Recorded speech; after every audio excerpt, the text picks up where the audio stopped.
Hi കൂട്ടുകാരെ, അപ്പൊ എല്ലാവർക്കും വോയിസ് ഓഫ് ദേവയിലേക്ക് സ്വാഗതം. അപ്പൊ അത് നമ്മുടെ കയ്യിൽ ഇപ്പൊ കുറച്ച് ഞണ്ടിരിക്കണ്ട്. അപ്പൊ നമ്മൾ ഇന്ന് ഞണ്ട് റോസ്റ്റ് ചെയ്യാൻ പോവാണ് കേട്ടോ. അപ്പൊ നമുക്ക് നേരെ വീഡിയോയിലേക്ക് പോവാം. അപ്പൊ ഞാനും അമ്മയും കൂടെ ആണ് കേട്ടോ കുക്ക് ചെയ്യണേ. നമ്മള് കുക്ക് ചെയ്യാനുള്ള സാധനങ്ങളൊക്കെ വെച്ചോണ്ടിരിക്കുകയാണ്. നമ്മളപ്പോ ചീനച്ചട്ടി അടുപ്പേൽ വെച്ചിട്ടുണ്ട്. അപ്പൊ നമുക്ക് ഇനി സ്റ്റവ് കത്തിക്കാം.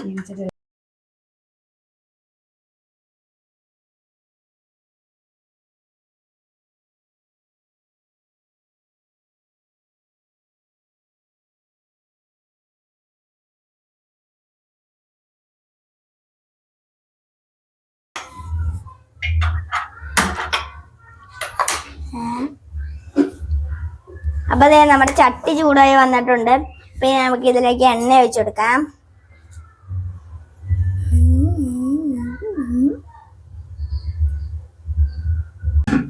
അപ്പൊ അതെ നമുക്കിനി ആദ്യമായിട്ട് കടുക് ഇട്ട് കൊടുക്കാം. മറ്റേ ഞണ്ട് റോസ്റ്റിൽ കടുക് ചേർക്കുന്നവർ കമന്റ് ചെയ്യണേ. അപ്പൊ നമ്മൾ കടുക് കൂട്ടാൻ പൊട്ടി തുടങ്ങിയിട്ടുണ്ട്. ഉലുവ ഇട്ട് കൊടുക്കാം. ഇനിയിപ്പോ ഉലുവയും കൂടെ പൊട്ടി വരട്ടെ. അപ്പൊ നമുക്ക് ഇനി ഇഞ്ചി, വെളുത്തുള്ളി, പച്ചമുളക് ഇട്ട് കൊടുക്കാം. വെളുത്തുള്ളി ഫസ്റ്റ്, വെളുത്തുള്ളി, ഇഞ്ചി, പച്ചമുളക് നമ്മളിപ്പോ അതെല്ലാം തട്ടി കൊടുത്തിട്ടുണ്ട്. നമുക്ക് ആക്കി കൊടുക്കാം.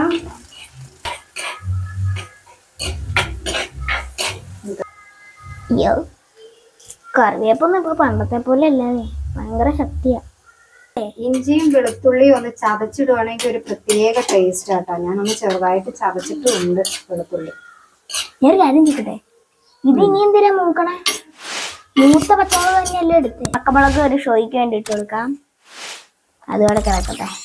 പാവത്തിനെ മറന്നു എന്ന് പറഞ്ഞൊരു കുറ്റബോധം വേണ്ട. ഓക്കെ കൂട്ടുകാരെ, അപ്പൊ നമുക്ക് സവാള ഇട്ട് കൊടുക്കാം. ഓക്കെ, സവാള പോലത്തെ ചെറിയുള്ളി സവോളയും കൂടി. അപ്പൊ ചെറിയുള്ളി നമുക്ക് കട്ട് ചെയ്യണ്ടേ? ഇതിന്റെ കൂടെയോ? ഓക്കെ, നമുക്കപ്പോ ഇളക്കി കൊടുക്കാം. എനിക്ക് ഏത് സമയം ഇളക്കുമ്പോൾ ഈ സാധനം വേണം, അല്ലെങ്കിൽ ചെറിയ മാതിരി ഇതാ പിടിച്ചിളക്കാം. എന്നാലുള്ളൂ നമ്മുടെ സവാള പെട്ടെന്ന് വരണ്ട് കിട്ടാൻ വേണ്ടി നമ്മൾ കുറച്ച് ഉപ്പിട്ടിട്ടുണ്ട്. അപ്പം നമുക്ക് നല്ലോണം ഇളക്കി കൊടുക്കാം. കടുക് വറ അപ്പൊ നമുക്കിനി തേങ്ങാക്കൊത്തും കൂടി ഇടാട്ടോ.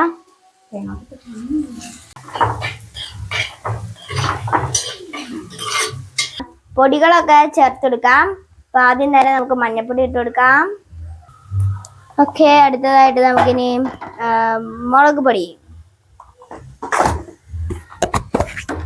അടുത്തൊരു സ്പൂൺ മല്ലിപ്പൊടി. അപ്പൊ അടുത്ത ഒരു സ്പൂൺ മല്ലിപ്പൊടി ഇട്ട് കൊടുക്കാം. അപ്പൊ നമുക്ക് 2 സ്പൂൺ മുളക് പൊടി, കുറച്ച് കുരുമുളക് പൊടി ഇട്ട് കൊടുക്കാം. നമുക്ക് ഇളക്കി കൊടുക്കാം. അയ്യോ, കൈ പൊള്ളണേ. അയ്യോ,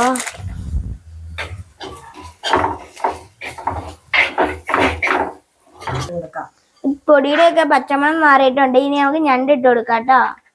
അപ്പൊ നമുക്കിനി ഈ വെളുത്തിരിക്കണ ഞണ്ടൂട്ടന്മാരൊക്കെ ഇനി ചുവന്ന്, അപ്പൊ അതിന്റെ കൂടെ 2 കഷ്ണം കുടംപുളി ഇട്ട് കൊടുക്കാം.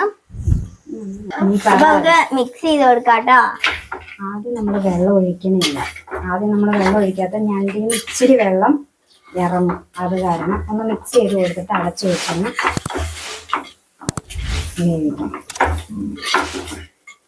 നമുക്കിനി ഇത് മൂടി വെച്ച് വേവിക്കാം കേട്ടോ. അപ്പൊ നമുക്കിനി ഇത് തുറന്നു നോക്കാം കേട്ടോ.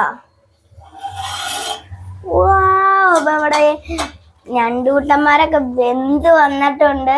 അപ്പൊ നമുക്കിനി ജസ്റ്റ് ഒന്ന് ഇളക്കി കൊടുക്കാം കേട്ടോ. അപ്പൊ ഞണ്ടിന്റെ വെള്ളമൊക്കെ ഇറങ്ങിയിട്ടുണ്ട്. ഇനി നല്ലോണം നമുക്ക് ഇളക്കി കൊടുക്കാം. വെള്ളം വേണ്ടവർക്ക് ഇപ്പൊ വേണമെങ്കിൽ വെള്ളം ഒഴിക്കാം.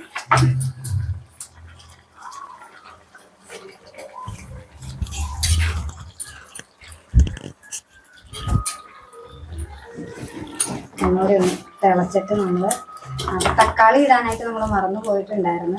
അപ്പോൾ അത് ഇടുന്നത് വീഡിയോ എടുക്കാനായിട്ട് പറ്റിയില്ല. തക്കാളി ഇട്ടിട്ടുണ്ട് കേട്ടോ. അതാണ് സവാളയൊക്കെ വഴണ്ട് വരുന്ന സമയത്ത് തക്കാളിയും കൂടി ഇട്ടൊന്ന് വഴറ്റേണ്ടതായിരുന്നു.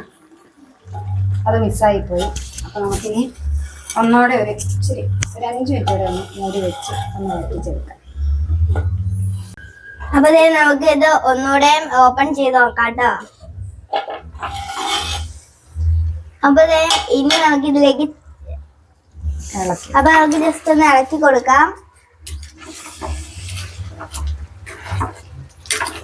ഉപ്പൊക്കെ നോക്കിയിട്ട് പാകമാണോ എന്ന് നോക്കണം. നമ്മുടേത് പാകമാണ്. അതിന് വെള്ളം ഇച്ചിരി കൂടെ വേണ്ടവർ ഇച്ചിരി ചൂടുവെള്ളം ഒഴിച്ചാലും കുഴപ്പമൊന്നുമില്ല. നമുക്ക് ഇത്രയും മതി. ഇനി നമുക്ക് ഇച്ചിരി തേങ്ങാപ്പാൽ ഒഴിച്ചു കൊടുക്കാം കേട്ടോ.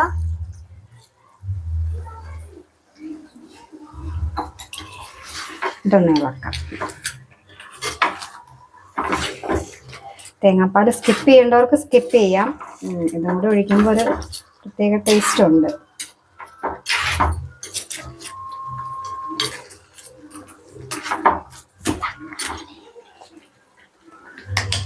ശകലം പച്ച വെളിച്ചെണ്ണ ഒഴിക്കാം. നമുക്കിനി മല്ലിയിലയും കൂടി ഇട്ട് കൊടുക്കാം കേട്ടോ. മല്ലിയില ഉണ്ടെങ്കിൽ മതി. നമുക്ക് ഇരിപ്പുള്ളത് കാരണം കേട്ടോ നമ്മൾ ഇട്ടത്.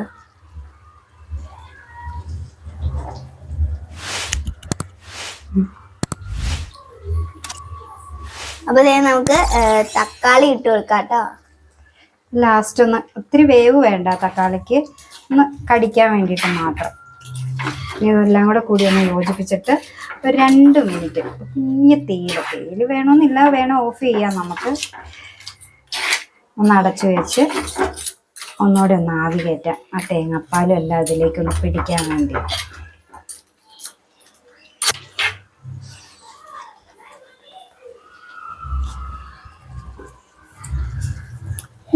നല്ല മണം വരുന്നുണ്ട്.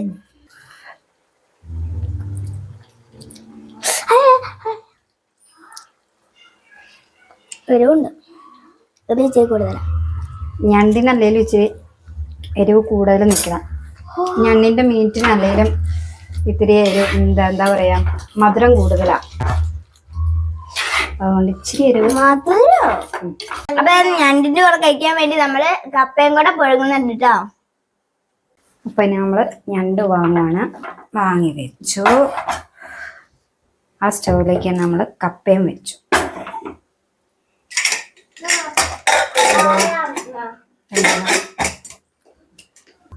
ബാ നമുക്ക് കഴിക്കാൻ വായോ. ഓ ബാ, എങ്ങനെയുണ്ട്? സൂപ്പറാണോ? അപ്പൊ ഞാൻ ഇത് തിന്നാൻ പോവാണ്.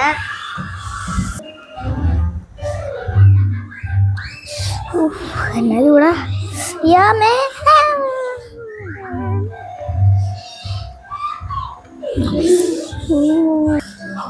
അപ്പൊ നമുക്ക് ആദ്യം നമ്മളെ മെയിൻ ടെസ്റ്റർക്ക് കൊടുക്കാം.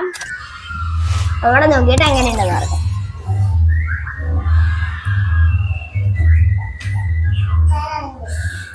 ഒരു ചെറിയ പീസ് കഴിച്ചു നോക്കാം.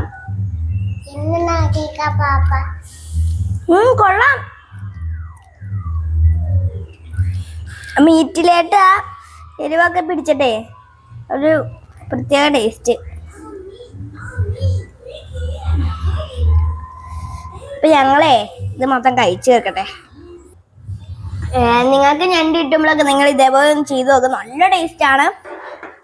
കപ്പ വെന്ത് ഊറ്റി വെച്ചിട്ടുണ്ട്. കുറച്ച് കപ്പ നമ്മളെടുത്ത് മാറ്റി വെച്ച്. ഇനി നമുക്ക് ഇതിലേക്ക് കുറച്ച് കറിവേപ്പില ആദ്യം ഇട്ട് കൊടുക്കാം. കപ്പയിലും മഞ്ഞപ്പൊടി ഉപ്പ് ഇട്ട വേവിക്കാൻ വെച്ചത് കാരണം ഞാൻ അരപ്പിൽ മഞ്ഞപ്പൊടി ഇട്ടിട്ടില്ല. വേണമെങ്കിൽ നമുക്ക് ഇച്ചിരി ഇട്ട് കൊടുക്കാം. തീ കത്തിച്ചിട്ടില്ല ഇപ്പോൾ. അരപ്പും കൂടെ ഇട്ടു. മിക്സിയുടെ ജാറ് കഴിയും ഒരു ശകലം വെള്ളവും കൂടി ഒഴിച്ചിട്ടുണ്ട്. എന്നിട്ട് നമുക്കൊന്ന് ഇളക്കി യോജിപ്പിച്ചിട്ട് ആവി കയറ്റിയെടുക്കാം.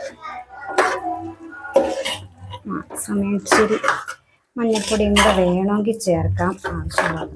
അങ്ങനെ വേണ്ട. ഞാൻ സാധാരണ മഞ്ഞൾപ്പൊടി ഇട്ട് കപ്പ വേവിക്കാറില്ലാത്ത ആളാണ്. അങ്ങനെ ഒരു തോന്നി ചെയ്തതാണ്. അരപ്പെന്ന് പറയണത് തേങ്ങയും ഒരു നുള്ളി ജീരകവും ഒരു ചെറിയ കഷ്ണം വെളുത്തുള്ളി പിന്നെ 2 ചെറിയ കഷ്ണം ചുവന്നുള്ളിയും കൂടി ഒന്ന് ഒതുക്കിയെടുത്തതാണ്. അപ്പോൾ നമുക്ക് ഇതൊന്ന് ആവി കയറ്റിയെടുക്കാം. അപ്പോൾ അതൊന്ന് മൂടി വെച്ച് ആവി കയറ്റാം നമുക്ക്. അപ്പൊ നിങ്ങൾക്ക് ഈ വീഡിയോ ഇഷ്ടപ്പെട്ടെങ്കിൽ ലൈക്ക് ചെയ്യുക, ഷെയർ ചെയ്യുക, സബ്സ്ക്രൈബ് ചെയ്യുക. അടുത്ത വീഡിയോ കാണുന്നവരെ ബൈ.